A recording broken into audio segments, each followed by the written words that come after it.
Karena saya dekat banget sama almarhumah ibu saya. Dobujek doa ibu jadi anak cepat kaya.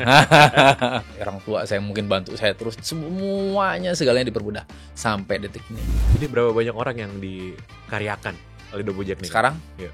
Bisa dibilang bisa sampai 300-500 orang mungkin. 200-500 orang ya. Luar biasa. Memang dampaknya jadi ya itu buat luar kita biasa masif ya. Iya betul. Iya. Seberapa nguntungin sih investasi untuk di platform marketplace dan live shopping kayak Shopee dengan return yang didapatkan sama Dobujek? Oke. Secara convert ke salesnya kita bisa langsung saat itu juga.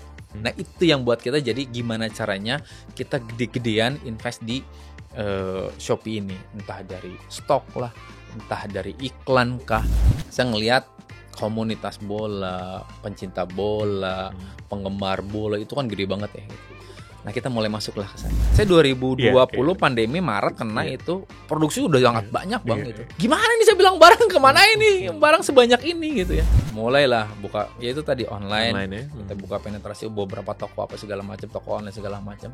Dan ya itu pas Lebaran saya bilang barang kok habis saya bilang gitu. Jadi saat pandemi itu buat kita saatnya gedein brand. Ya.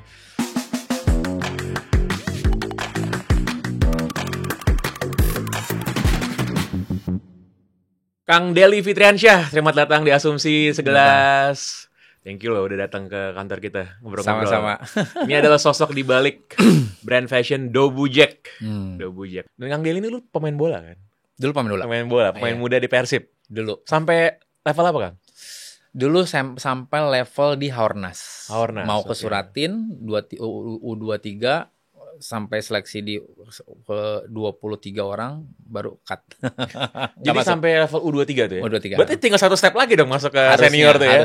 Harusnya ya. Tapi ternyata cuman ya karena balik lagi ya keberuntungan ataupun dari sayanya belum berjodoh di sepak bola, dari situ langsung banting setir lah ke jodohnya ternyata di business fashion. Business fashion ya. Nah, buat yang belum tahu, Dobujek ini brand yang market share gede banget. Salesnya gede banget gitu. Head to head dengan brand-brand fashion casual lain yang gue rasa teman-teman semua juga pernah dengar. Kayak misalnya nih, kayak Erigo ya. Ini nggak apa-apa gue sebut aja. Okay. Bahkan katanya nih lebih gede bahkan salesnya dari kompetitornya nih. Nah kita mau ngobrol panjang nih sama Kang Deli. Nah ini gimana nih background Kang Deli sebagai orang yang juga orang bola gitu ya. Networknya juga banyak di bola. Itu ada korelasinya nggak, ada kaitannya dengan bisnis dengan Dobujek ini dan rencana ke depannya? Oke, sebetulnya si Dobujek sendiri kan target market kita tuh sebetulnya gede banget ya, misalnya dari masyarakat terutama online ya. Kita emang nyasarnya online nih sekarang. Online sendiri kita dengan pasar yang begitu besar. Saya ngelihat komunitas bola, pencinta bola, penggemar bola itu kan gede banget ya gitu. Nah kita mulai masuklah ke sana gitu. Jadi mulai penetrasi ke sana, ke tim-tim bola dengan yang penonton fanatiknya begitu besar banyak, dan kita mulai masuklah sedikit-sedikit ke klub-klub bola gitu, ke entah ke Persib, ke Persija, ke Timnas, itu kan lumayan juga untuk kita target market kita itu ini disana. Menjalin kerjasama dengan klubnya langsung, institusi atau yang non official yang sama fans gitu kan? Fans. Iya. Tapi itu juga seksi sih, karena gue kalau lagi nonton bola di luar juga, gue mau nyarinya itu barang-barang yang gak ada jual di official store. Iya. Karena lebih rare kan? Iya, lebih rare. Dan lebih otentik juga gitu rasanya. Tapi lo sebagai orang bisnis nih Kang, lo melihat market bola ini, publik sepak bola sebagai market untuk bisnis, itu gimana sih sekarang? Karena kalau dulu kan kita tahu orang Indonesia itu penonton bolanya banyak, fans bolanya banyak, tapi kemampuan spendingnya dulu kan nggak segede itu, jadi agak susah tuh sebenarnya untuk bisa jadiin penonton bola itu sebagai pasar untuk bisnis. Tapi kalau sekarang udah berbeda nggak menurut lo Kang? Menurut gue justru sangat berbeda ya. Orang sekarang misalnya kita ngeliat pemain A pakai apa, tinggal lihat kan pemain A pakai apa langsung, gila keren nih. Dengan era digital sekarang, orang tinggal cari. Betul, oke. Pengen barang ini, udah tinggal check out. Dulu kan kita harus nyarinya kemana sih? Ke toko apa segala, agak susah kan, entah di mana. Kalau sekarang kan tinggal nyari, klik, udah dapat barang itu. Secepat itu gitu. Makanya saya bilang secara pasarnya gede banget gitu. Dan udah ada buying power ya kayaknya, udah spending powernya ya, bahwa penonton bola Indonesia itu sebagai sebuah market, mereka tuh mau keluarin duit gitu buat buat belanja kan, karena Kang Deli gue yakin tau lah, dulu kan biasanya kan susah kan jualan sama fans bola kan, mau cari yang paling murah banget ya kan, betul. Kalau sekarang enggak ya, Ya, lihat apa tim favoritnya, siapa pemain kesukaannya, mereka pakai apa, pasti mereka akan ikutan untuk nyari ya. Betul. Dan itu juga yang pengen disasar sama Dobujek. Yes, betul banget. Jadi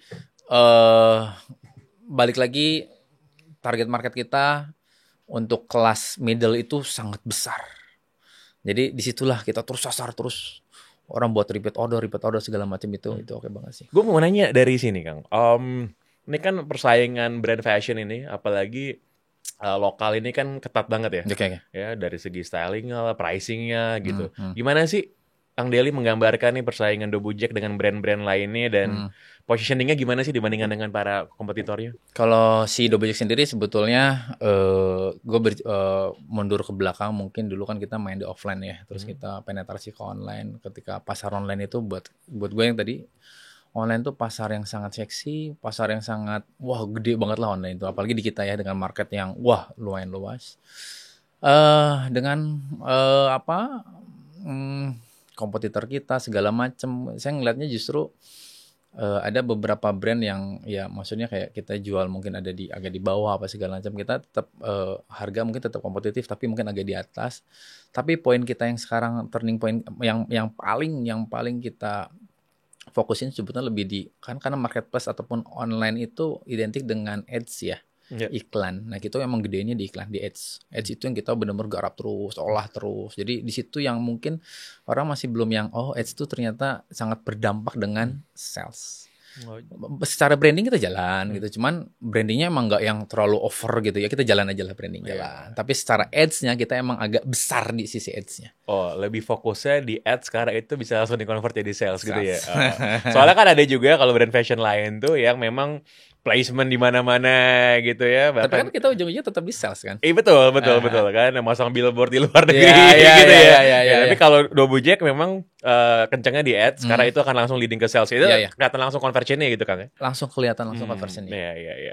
Jadi bukannya nggak mau jor-joran untuk ever present ada di mana-mana gitu ya, tapi memang lebih fokus gaya untuk mencapai customer gitu ya. Mencapainya ke sana karena saya lihat lagi di sini kan pasar kita tuh lebih ke pengennya ngelihat produk tuh bagus, harga kompetitif, gimana caranya. Kadang dia tidak melihat kayak ini apa ya, ketika ngeliat ini salesnya bagus nih, barangnya bagus, orang langsung bisa check out. Kang, Dobujek ini berdirinya di Bandung kan ya? Betul. Bandung. Kang Deli orang Bandung kan? Orang Bandung. Tapi brandnya udah kemana-mana, termasuk di Jakarta juga sebenarnya. Iya. Nah, Bandung ini kan dari zaman gue kecil nih Kang. Gue rasa umur kita nggak beda jauh lah. Bandung ini kan ibu kotanya casual fashion Indonesia. Betul. Mungkin sampai sekarang malah. Betul. Gue. Dulu tuh distro yang di Trunojoyo itu kan berjejer tuh kan. Banyak. Itu bahkan ditiru sama Jakarta dulu tuh. Di Tebet itu kan berjejer juga tuh brand segala macam gitu. Nah, kenapa sih bisa Bandung gitu yang menjadi barometernya, trendsetternya fashion casual gitu di Indonesia, dan kenapa banyak brand itu dimulai dari Bandung termasuk juga Dobujek kan? Culture Bandung sendiri kan identiknya bisa dibilang secara fashion tuh gitu ya untuk si Bandung ini. Maksudnya fashion di Bandung itu orang udah identiknya pokoknya Bandung kota fashion. Ditambah lagi Bandung itu identik dengan mungkin penggemar bolanya banyak, gede gitu ya. Pasarnya gede gitu. Di situ saya ngelihat kayak wah gila nih, ini bisa dimasukin nih ke industri-industri, entah itu sepak bola, entah itu penggemar bola, apapun itu dimanapun itu gitu. Makanya di sini kita bisa ngelihat ketika industri fashion ini orang pengen nonton ke stadion, orang pengen nonton bola, orang pengen nonton nobar dengan stylishnya, ya bisa dibilang tadi ada orang mungkin datang pakai parka apa segala macam, kok gila dingin masih bisa pakai jaket gitu ya. Nah itu Bandung. Makanya dengan kondisi kota yang lumayan sejuk, kondisi kota yang emang bisa dibilang ya dingin ya gitu, ini buat saya bisa dimasukin dengan konsep si Dobujek ini. Contoh, kita nonton bola, orang pengen gaya, masuklah di sini. Fashionnya kita masuk di sini, kita garap di sini. Itu mungkin yang buat kita jadi, wih ini oke nih buat pasar kita, untuk market kita, untuk kita bisa jadi masuk ke industri bola ini. Itu yang buat kita jadi pasarnya gede banget nih untuk dimasukin penggemar-penggemar sepak bola ini. Dan lo juga secara serius juga di awal tuh reach out nggak sih ke para pelaku dalam lingkungan bola ini, entah itu bekas teman-teman pemain, entah itu supporter bolanya, gitu, atau penonton bola yang pada umumnya, itu juga termasuk yang lo sasar nggak? Kita sasar, kan balik lagi penonton bola kan pasti pengen ngeliat kan pemainnya pakai apa, gila nih pemain ini pakai ini, wih keren nih pemain ini pakai ini, itu mungkin kita akan mulai sasar ke sana nantinya. Karena ya contoh mungkin pemain di luar gila. Salah satu brand misalnya kita lihat Cristiano Ronaldo pakai brand apa, itu kan pasarnya bisa dibilang wah gede banget. Dan itu yang sangat menarik untuk di tap in kan? Itu cita-cita hidup Bujek tuh. Iya. Karena kita suka ngeliat kan Ronaldo pakai apa, gila bagus banget. Kemarin misalnya Martin Paes pakai apa, pasti orang kan lagi pasti itu yang akan kita konsepnya mungkin akan ke sana. Itu. Nah, gue pengen mundur sedikit ke belakang nih Kang. Dobujek ini tahun berapa? 2005 pertama kali ya. Nah, gimana sih awalnya memulai bisnis Dobujek ini? Kenapa milih nama itu? Suka dukanya gimana? Karena tadi kan awalnya dari pemain bola nih ya. Dari pemain bola terus banting setir, menarik pasti ceritanya nih. Dulu saya ada sedikit beralih ke bisnis itu karena saya pengen bantu orang tua. Jadi dulu saya sebelum terjun itu jualin baju punya temen dengan keuntungan kurang lebih 5.000. Waduh, saya bilang per piece. Ya? 5.000 per piece. Terus akhirnya kenapa nggak bikin sendiri ya gitu. Itu posisi kondisi ketika yang itu tadi balik lagi. Ketika main bola sudah mulai agak, waduh ini berat nih, udah jadi pemain bola nih, saya bilang nih. Akhirnya yaudah saya terjun ke gimana saya jadi, mungkin bukan pembisnis, gimana caranya saya pengen kuliah, pengen bantu orang tua. Sisanya berapa? Saya bilang 2,5 juta. Yaudah lagi sun aja deh. Gitu. Nah dari situ, mulai 2004 sebetulnya namanya bukan Dobujek, namanya kalau nggak salah namanya Signal, dan itu sudah ada. Akhirnya 2005 saya ganti jadi Dobujek. Nama Dobujek itu sebenarnya agak unik juga karena apa ya nama yang buat saya bisa, karena saya dekat banget sama almarhumah ibu saya. Apa ya yang dekat, yang kira-kira biar saya jadi ke bawah terus. Ya udahlah ada doa ibunya, apa ya doa ibu. Kebetulan ibu tuh kerja di PNS lah gitu. Terus ada salah satu nama obat saya plesetin, saya lupa nama obatnya apa. Akhirnya saya bilang Dobujek. Singkatannya apa ya Dobujek, yang saya bilang ini di plesetin lagi. Ya udah deh. Dobujek, doa ibu jadi anak cepat kaya. Itu jalan. Dan saya nggak tahu, mungkin ya itu tadi mungkin orang tua saya mungkin bantu saya terus, semuanya segalanya dipermudah sampai detik ini gitu. Itu mungkin yang salah satu sekarang mungkin kita bisa di sini, walaupun ibu saya sudah nggak ada ya kita bantu secara ya, mungkin saya secara historis sama ibu saya tuh ini banget. Dia memang doa ibu tuh mujarab ya kan. Mujarab banget. Jadi Kang Deli sesuai sama brandingnya, sesuai sama doanya udah jadi cepat kaya sekarang. Amin. Nah dulu kan 2005 tuh pasti fokusnya masih offline tuh Kang ya. Yes, ya offline. Kan? Pas itu apa? Di mana kita jualannya? Kita dulu konsignment ke toko-toko, kita titip jual gitu. Terus ada reseller. Terus kalau zaman dulu tuh ada pameran. Terus jadi kayak namanya Kickfest lah, Jacklot lah kalau sekarang itu kita kemana-mana lah gitu jalan. Nah pandemi mulai kita shifting. Sebenarnya nggak pandemi sih, 2018 kita sudah mulai menjalani online. Dulu zaman website mungkin ya. Gitu. Dari situ kita mulai jalan. Gimana proses adaptasi? Tantangannya apa sih ketika shifting dari yang tadi fokus offline, lalu transisi pelan-pelan offline online sampai akhirnya gue rasa sekarang paling banyak justru bisnis online ya? Yes, karena dengan era digital ya sekarang gitu. Dulu itu offline karena kita basicnya offline dulu ya gitu. Jadi banyak bayar-bayar di daerah, terus banyak reseller gitu ya. Itu tantangannya justru saya karena kita data terutama, karena kan tiap daerah ketika punya bestseller produk B, tiap daerah kan beda-beda ya. Itu mungkin yang membedakan gitu. Kalau sekarang eranya online dan digital ini, kita dengan algoritmanya online ini kita bisa tahu gitu barang apa yang kita butuhin buat misalkan 2 bulan ke depan, karena kita punya namanya kalau bahasa teknis kita e-to-cart itu. Orang yang udah e-to-cart kita bisa langsung push di produk itu gitu yang kita mau gitu. Itu sih. Nah, juga kalau kita lihat ya, era bisnis online ini kan buat brand itu juga ada fase-fasenya kan. Dulu kan era marketplace ya, orang pasif aja ya. Ya kan, lihat yang mana yang suka, pilih, masukin keranjang, check out gitu. Tapi kan sekarang juga yang sangat-sangat tren dan banyak juga yang bilang sangat membantu itu adalah live shopping. Ya live shopping, live shopping. Nah, ini kan juga salah satu yang paling gencar nih buat live shopping itu kan platform kayak Shopee misalnya. Itu salah satu pionirnya. Gimana kayak platform kayak Shopee ini membantu adaptasi Adobe Gojek untuk ekspansi bisnisnya secara online? Secara live shopping sebetulnya kan sama kayak kita jualan offline ya, cuman lebih enaknya live shopping itu kita dilihat sama semua orang. Dilihat sama semua orang, dilihat sama semua sekali live mungkin semua orang bisa lihat gitu ya. Nah, itu sangat membantu kita karena kita mengenalkan produk tuh orang jadi kalau orang kan nanya, "Aduh, coba pakai dong," gitu. Kita bisa lihat langsung kan. Oh iya, coba bahannya dari apa? Coba dilihatin detailin ke kamera dong.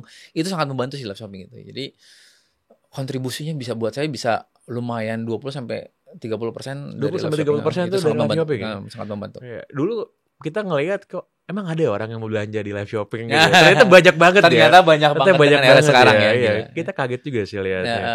Apa sih feature-feature live shopping kayak di platform kayak Shopee gitu yang sangat membantu banget untuk Kang Deli dan juga Adobe Gojek dalam jualan, dalam penetrasi market ini? Untuk live shopping ya? Ya, untuk live shopping. Sebenarnya yang dikasih kayak banyak ribet-ribet, kayak apa ya? Kalau live shopping itu kayak orang jadi mengetahui produk yang mereka mau gitu. Ya kadang ya balik lagi tadi saya bilang, orang ngelihat live shopping terus kayak, oh ini bahannya enak nggak, lembut nggak, coba liatin dong ke kamera. Oh gini ya saya bilang, terus kayak gimmick ya, jadi kayak settingannya jadi kayak bikin setup acara live aja kayak di TV gitu. Kita bikin apa, promo apa, itu sangat membantu banget gitu. Itu selalu sering dilakukan sama Adobe Gojek secara berkala gitu kan? Iya. Kita live shoppingnya 24 jam kan. Oh 24 jam jalan terus ya? Itu yang gitu jalan terus ya. Karena ya itu tadi salah satu penyumbang sales juga. Dulu kan soalnya gini, dulu tuh ada yang bilang orang Indonesia itu kalau mau belanja itu kan mesti lihat barangnya ya, mesti pegang gitu kan. Dulu banyak orang yang pesimis bilang bahwa susah lah jualan online, orang Indonesia tuh harus datang harus ngelihat gitu. Terus tiba-tiba ada live shopping.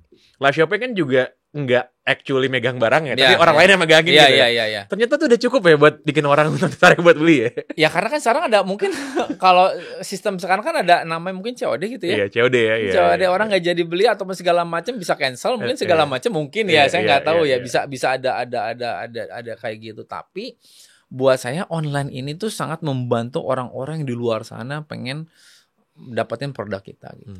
Makanya itu yang sangat membantu saya, atau terutama ke kita juga, ke brand juga, ya kita nggak harus jauh-jauh. Kalau dulu saya mesti pameran, misalkan saya mesti pameran ke Banjarmasin misalkan. Tapi sekarang orang Banjarmasin bisa langsung beli langsung ke toko kita gitu. Itu yang sangat membantu buat kita. Jadi penjualan online Adobe Gojek tuh berapa persen kan? 80%, 90% online? Sekarang hampir 90%. 90% online ya. 90%. 10%-nya tetap ada di toko, ada offline. Iya. Saya juga kalau beli baju sih sekarang jarang banget sebenarnya. Ke mall gitu kan jarang ya. Biasanya di mall lihat ininya, lihat lihat barangnya, belinya online. Kang Deli, memang live shopping ini kan dan juga berjualan di platform digital kayak Shopee itu kan ya sangat, itu menjadi tulang punggung lah ya dari sales sekarang. Itu kan ada effort juga ya? Betul. Ada investasi juga yang dilakukan ke sana. Seberapa nguntungin sih investasi untuk di platform marketplace dan live shopping kayak Shopee dengan return yang didapatkan sama Adobe Gojek? Ya kita justru di Shopee ini investment bisa dibilang sangat tinggi ya kita di sini, karena kita main di Shopee ini bisa dibilang langsung bisa convert ke sales, yang tadi kita balik lagi ngomong ke sana. Makanya kita bisa dibilang ke Shopee ini jor-joran banget investasinya. Gede banget secara convert ke salesnya, kita bisa langsung saat itu juga. Karena walaupun mungkin ngelihatnya sekarang ya, karena kita kalau berbicara ke 3-4 tahun ke belakang ya mungkin tidak semudah sekarang ya gitu. Nah, karena ngelihat Shopee di sini banyak kita tuh namanya ada iklan produk serupa. Jadi kalau kita ada kita selalu sangat menjaga stok. Nah, iklan produk serupa ini, kita ngomongin teknis nggak apa-apa ya gitu. Si iklan produk serupa ini, kita itu sangat membantu kita untuk apa yang namanya ya, kalau produk serupa kita bisa dibilang kayak misalnya kita mau cari t-shirt nih, misalkan oversize gitu. Kalau kita tidak punya stok, itu akan langsung pindah ke toko lain. Nah, karena di situ ada produk serupa. Sama kalau di offline, kalau kita habis stok, kita mau beli baju oversize ini, kalau offline kan harus pindah ke toko lain dong. Yeah. Itu lumayan capek ya gitu. Kalau online, kita tinggal cari produk serupa barang kalau nggak ada, tinggal cari produk serupa, itu banyak tuh. Yang sejenis gitu kan. Nah, itu yang buat kita jadi gimana caranya kita gede-gedean invest di Shopee ini, entah dari stok lah, entah dari iklan kah, entah dari secara sarana prasarana infrastruktur segala macam, kita emang investment gede banget di Shopee. Itu customer retention tuh kan, biar nggak pindah ke lapak gula. Iya. SCM itu benar-benar yang buat kita benar-benar itu ngaruhnya gede banget. Si investment di Shopee. Jadi investing di Shopee itu korelasi lurus linear dengan peningkatan bisnisnya The Bujek ya. Sangat wah, kerasa banget lah. Nah, kalau kita ngomongin soal bisnis juga Kang ya, The Bujek ini kan sebagai bisnis ini udah usaha gede lah ya. Apa masih UMKM? Masih lah. Hitungannya enggak lah. Udah ekspansi kemana-mana. Gue dapat bocoran salesnya lebih gede dari kompetitor yang lebih termasyur gitu. Gak percaya gue. Nah, tapi kan juga ini kan bisnis yang melibatkan banyak elemen juga Kang. Banyak orang juga di sana, tenaga kerjanya lah kah, manajemennya kah, manufakturnya kah. Gimana sih dampak ke The Bujek nih bagi semua entitas yang terpengaruh dalam ekosistem industri ini Kang? Sebetulnya ini poin utama saya dari dulu kan, saya pengen bikin The Bujek ini, pengen membantu banyak orang, terutama orang terdekat kita dulu ya gitu. Saya ngebangun ini justru ya itu tadi, orang-orang terdekat ketika sekarang mulai bisa dibilang mungkin berjalan ya gitu. Saya bantu kayak orang-orang sekitar, teman-teman saya, terus adik-adik saya. Contoh kayak saya bikin misal vendor contoh nih. Yaudah lu butuh apa? Kita bukain kayak yaudah buka tempat jahit aja. Produk kita sub lagi ke mereka gitu. Jadi orang-orang sekitar kita yang benar-benar kita karyakan lah gitu. Karena emang poin utama saya dari dulu pengen banyak bantu orang-orang sekitar sih itu sih. Jadi berapa banyak orang yang dikaryakan oleh The Bujek nih? Sekarang? Saya dibilang bisa sampai 300-500 orang mungkin. 300-500 orang ya. Luar biasa. Memang dampaknya itu buat luar biasa masif ya. Iya betul. Iya, nggak hanya buat pemilik bisnis, tapi juga buat orang lain yang betul. Yang mendapatkan manfaat dari situ. Kang, gue tuh suka kagum sama orang yang bisnisnya consumer goods ya, entah itu barang-barang untuk keperluan sehari-hari, baju gitu ya, karena kita ngomongin soal skala ekonomi kan yang makin lama makin gede gitu. Iya. Lo sebelum bisnis baju kan, lo punya pengalaman bisnis sebelumnya nggak sih? Nggak. Sebetulnya nggak ada, karena background gue sebetulnya dari dulu orang tua gue kan PNS, gitu. Cuman itu tadi karena ada power of pet tadi kan, gara-gara itu semua jadi harus mikir gimana gue pengen kayak cepet lah poinnya. Gue masih bisnis nih gitu.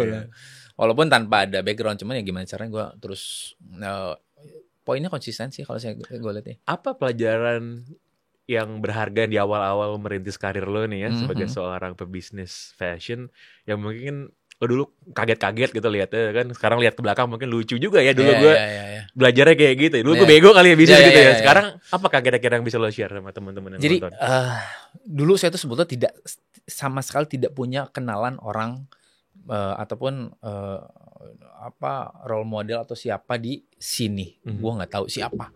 Teman gue nggak ada yang main. Maksudnya hanya yang tadi hanya jualan barang yang tadi dari teman saya itu tok.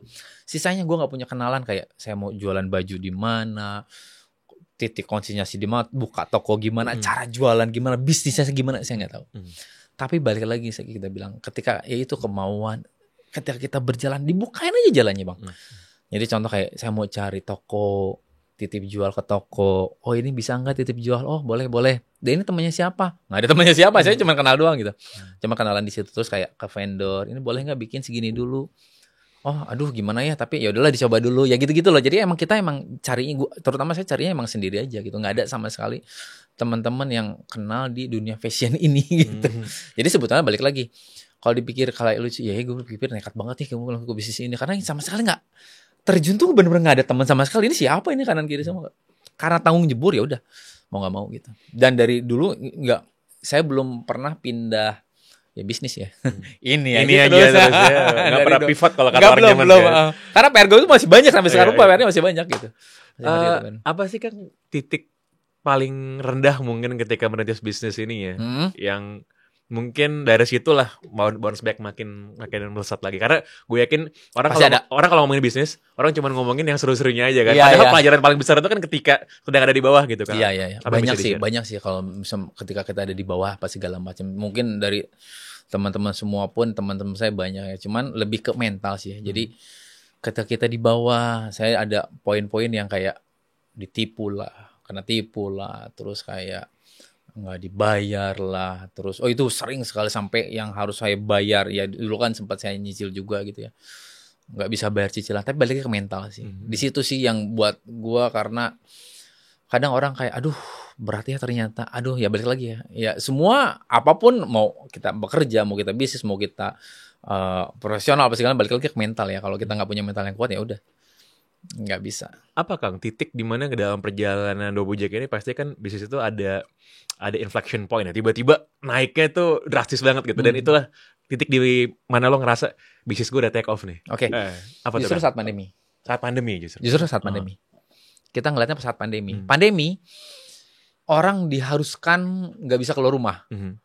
Tapi gimana caranya orang tetap pengen punya hiburan ataupun ya lagi main handphone atau segala macam, belanja. Justru pas pandemi orang, saya nggak ngerti, orang pandemi tuh kayak sangat lebih konsumtif gitu. Saya ngelihatnya kayak mungkin ya nggak ada kerjaan segala macam. Ya udahlah check out di situ justru awal mulai akhirnya kita bikin tim, benerin tim sampai sekarang.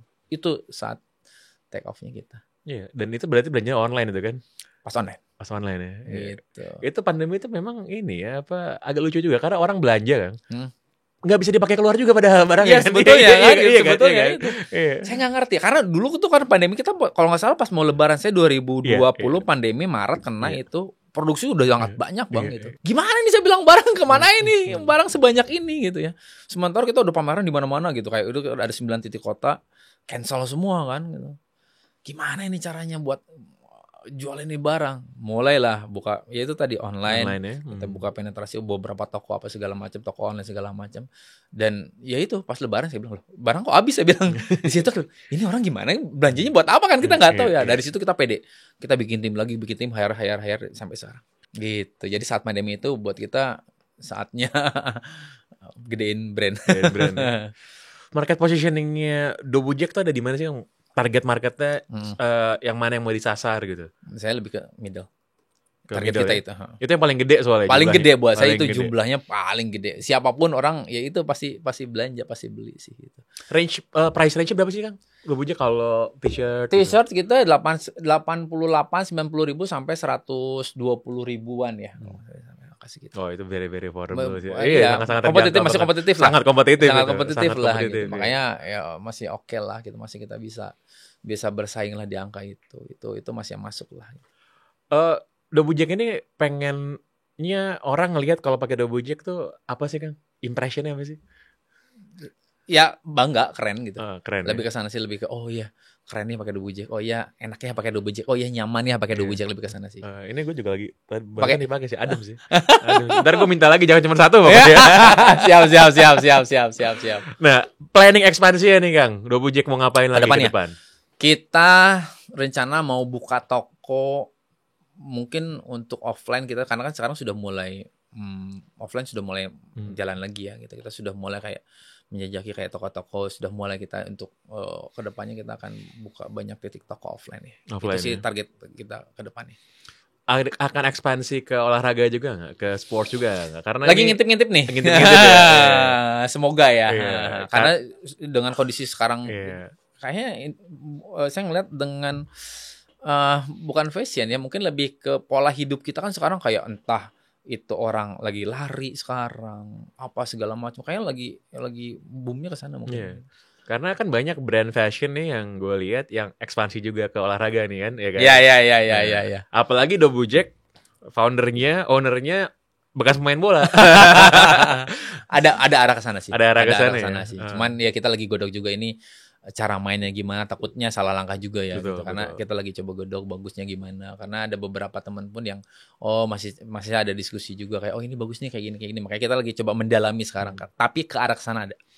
Lo main di selain clothing ya kan? Lo main di barang fashion yang non clothing nggak sih, kayak sepatu gitu mainnya nggak sih?